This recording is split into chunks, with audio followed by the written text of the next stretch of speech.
Cette vidéo implique que vous ayez déjà vu une précédente vidéo sur le déplacement des pièces que je vous mets en bas de la page, car il vous faudra maîtriser le déplacement des pièces pour comprendre cette vidéo. Bonjour à tous et bienvenue sur cette nouvelle vidéo dans laquelle on va parler du but du jeu d'échecs. Le jeu d'échecs a pour but l'échec et mat, c'est-à-dire la capture du roi adverse, c'est-à-dire lui donner un échec auquel il ne peut se soustraire. Alors, il vient du persan shamat, qui veut dire littéralement la mort du roi. Cette expression évoque les origines du jeu. Mais disposé à armes égales, le combat est chevaleresque. Quand le roi se rend, il demeure sur l'échiquier. Dans ce jeu courtois, il est même d'usage d'abandonner avant d'avoir été maté. Le duel peut aussi s'achever pacifiquement avec différents cas de nul. Nous allons voir tout ça en vidéo.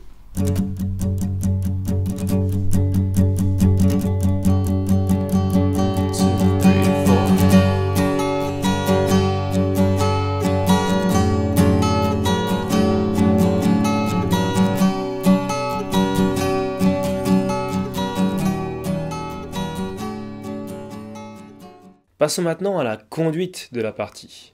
Donc le joueur ayant les pièces blanches commence la partie. On dit qu'il a le trait. Les deux joueurs jouent donc tour à tour un seul coup. Un coup est le déplacement d'une pièce d'une case à une autre. L'objectif est évidemment de mettre l'adversaire échec et mat.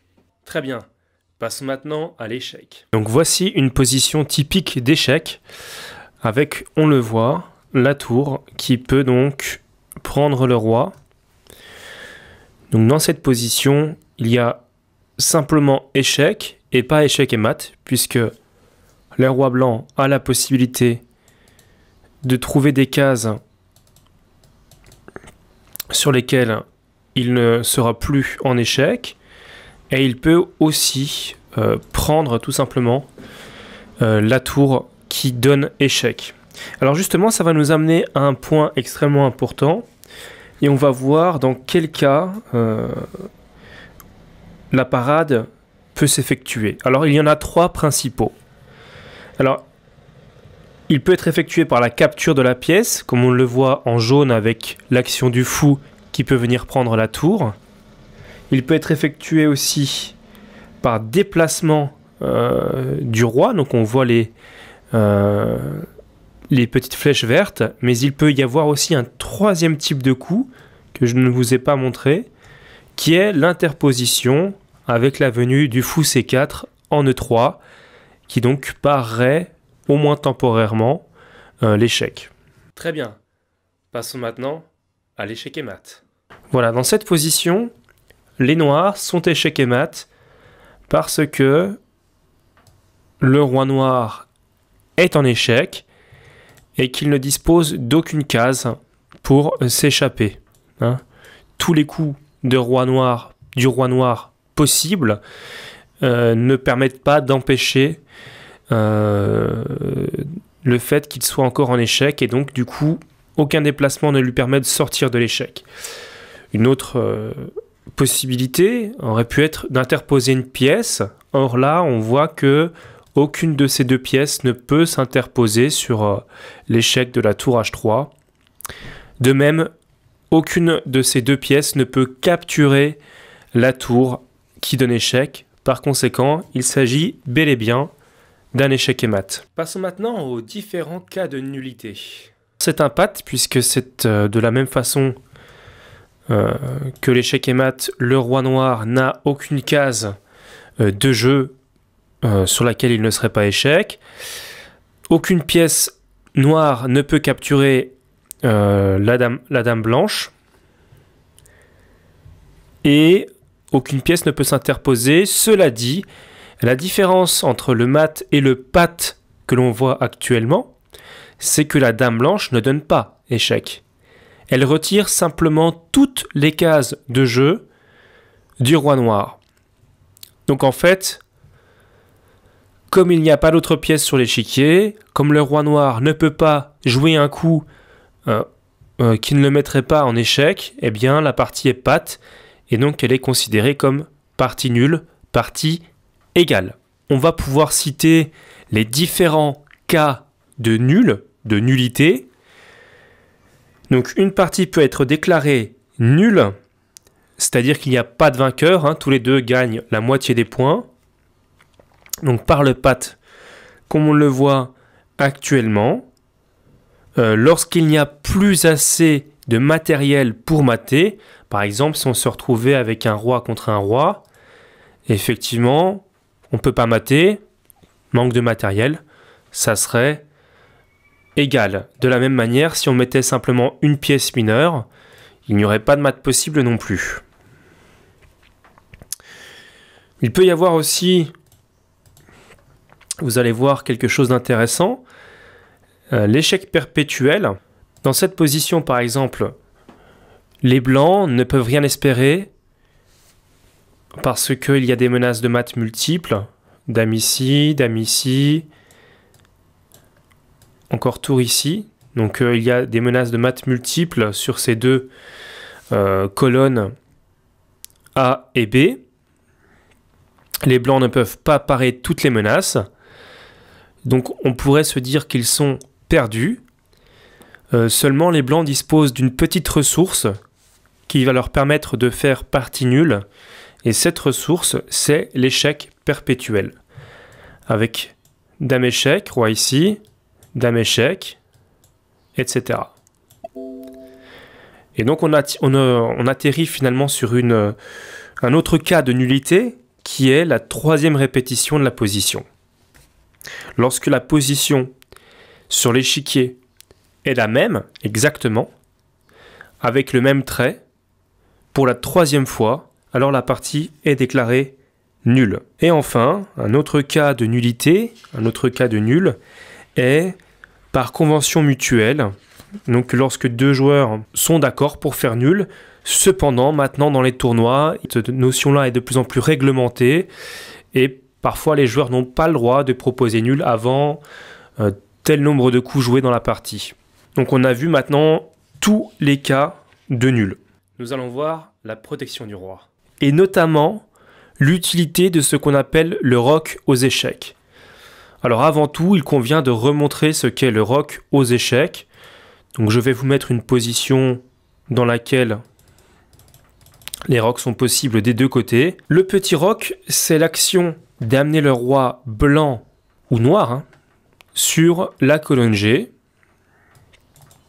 Et donc, automatiquement, la tour va venir sur la colonne F. C'est ce qu'on appelle le roc. Le roc porte bien son nom. Un roc, c'est quelque chose de solide.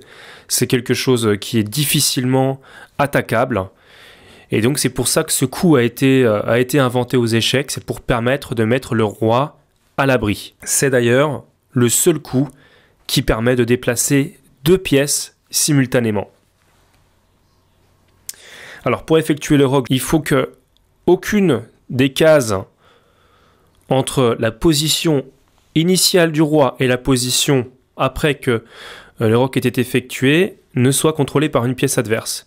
Ça veut dire que par exemple, si une pièce adverse contrôle la case F1 ou la case G1 dans le cadre du petit roc blanc, ou pour les noirs la case F8 ou G8, alors dans ce cas-là, le roc ne sera pas possible puisque le roi passerait par une case sur laquelle il serait en échec. De même, s'il est déjà en échec, il ne peut pas roquer tout de suite.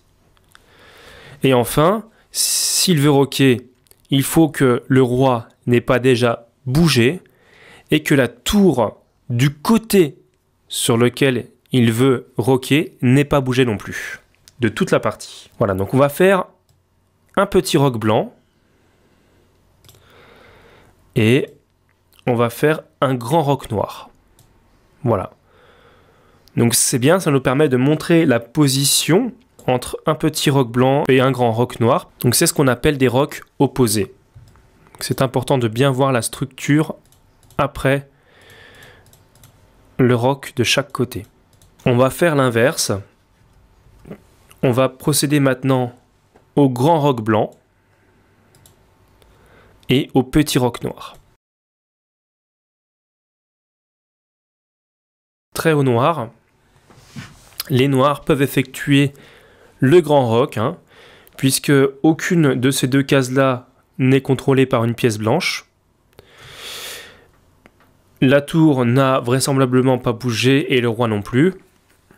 Et il n'y a aucune pièce entre, que ce soit sur la colonne B, C ou D.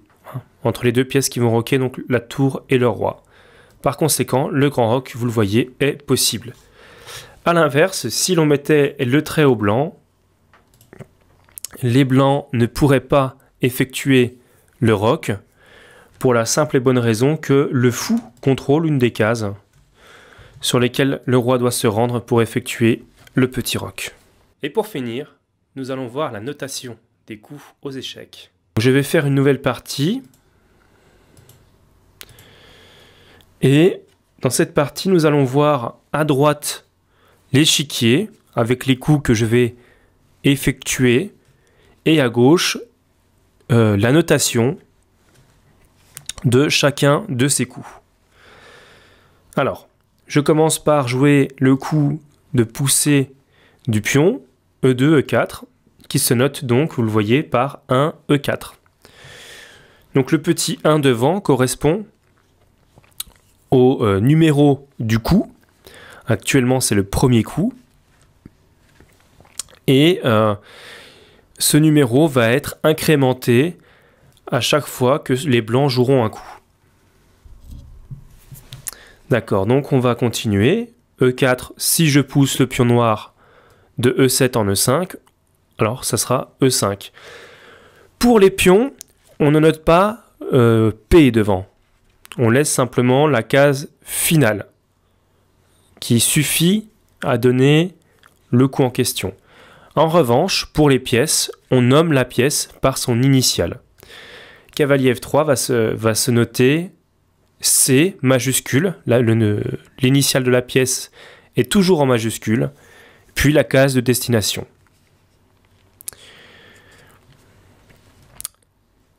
Idem pour les noirs. Donc on va jouer cavalier C6. Vous voyez que cavalier devient C majuscule, l'initiale du nom de la pièce, et ensuite la case de destination. Alors on va corser un petit peu ceci en jouant un coup possible par deux pièces. Et on va voir qu'il va y avoir ce qu'on appelle une levée de l'ambiguïté. Alors je vais jouer D3. Et vous voyez que maintenant, deux pièces peuvent venir sur la case D2. Alors on va voir comment on peut noter ça. Donc D6, admettons, pour jouer à peu près symétriquement. Et là, je veux noter qu'un cavalier se rend sur D2. Le problème, c'est que les deux peuvent le faire. Alors comment est-ce que je peux différencier lequel va sur D2? Eh bien, ça se fait, vous voyez, l'inscription c'est B D2. Donc C pour cavalier. B, pourquoi? Parce qu'on différencie par rapport aux colonnes en priorité et ensuite par rapport aux rangées. Ça veut dire que si j'avais eu un cavalier qui était sur B3 par exemple, au lieu de F3, et que mon cavalier sur B1 était venu sur D2, on aurait marqué cavalier 1, D2. Donc priorité toujours aux colonnes. Cavalier B, D2 donc. On va voir quelques autres coups. Donc on va jouer cavalier G, E7, vous voyez. C'est bien noté comme ça, CG, E7. Fou E2. Allez, on va jouer fou E6, donc vous voyez toujours l'initiale. Hein. Le fou, c'est avec un F majuscule, puis la case de destination. On va jouer maintenant un autre coup, qui est la prise. Donc mon cavalier en F3 va prendre le pion situé en E5, et on va le noter avec C pour cavalier, X veut dire prise. Donc cavalier prend, et enfin la case de destination qui est E5. Donc le cavalier a pris en E5 parce qu'il y avait une pièce présente sur cette case. Il convient aussi de donner quelques autres coups comme les rocs, petit roc, grand roc, et la prise en passant. On va voir ça tout de suite. Alors justement, on va jouer Dame D7, permettant au blanc d'effectuer au prochain coup le petit roc et au noir le grand roc. C'est bien évidemment pas une partie intéressante, c'est juste pour vous montrer ces coups-là. Donc petit roc, on met le roi sur G1, et le petit roc se note avec un O ou un 0, un petit tiret et un 0. Ça signifie le petit roc. A l'inverse, le grand roc se note avec 3 0 et non pas 2 0. Donc 1 0, 1 trait, 1 0, 1 trait, 1 0. Voilà. Et maintenant, on va passer à la prise en passant. Donc, je vais jouer quelques coups d'attente. Et donc là, je vais jouer mon pion sur H5. Et le pion G7 va venir sur G5, permettant la prise en passant ici sur G6. Si vous ne connaissez pas encore les coups élémentaires, je vous invite fortement à consulter la vidéo que je vous mets actuellement en bas de l'écran. Alors la prise en passant, donc c'est l'action du pion qui va venir prendre en G6, juste derrière la poussée de 2 cases du pion. Je rappelle que pour que cela soit possible, il faut que j'ai un pion à côté de la case d'arrivée du pion noir. Et il faut qu'au dernier coup seulement, au dernier coup, s'il y a eu un coup d'attente entre-temps, c'est plus possible. Il faut qu'au dernier coup, le pion noir ait été poussé de 2 cases de sa case initiale vers sa case finale qui donc doit se situer impérativement 2 cases devant. Prise. Et là, le logiciel ne note rien de particulier. Il marque juste H prend G6. Alors H qui est la colonne sur laquelle se situe le pion, X qui veut dire prendre, et donc G6 la case d'arrivée. On peut rajouter après ce coup un petit E, point, et un petit P qui signifie finalement, qui sont les initiales de en passant. C'est une possibilité. Même si la plupart du temps, les logiciels n'en ont pas besoin. Voilà, cette vidéo arrive à sa fin. J'espère qu'elle vous a plu. Si c'est le cas, n'hésitez pas à laisser un petit pouce vers le haut et à me laisser un petit commentaire. Je vous invite aussi à vous abonner à la chaîne. Et voici 2 autres vidéos qui pourraient peut-être vous plaire et que je mets juste en bas de la page pour que vous puissiez vous y référer. À très bientôt.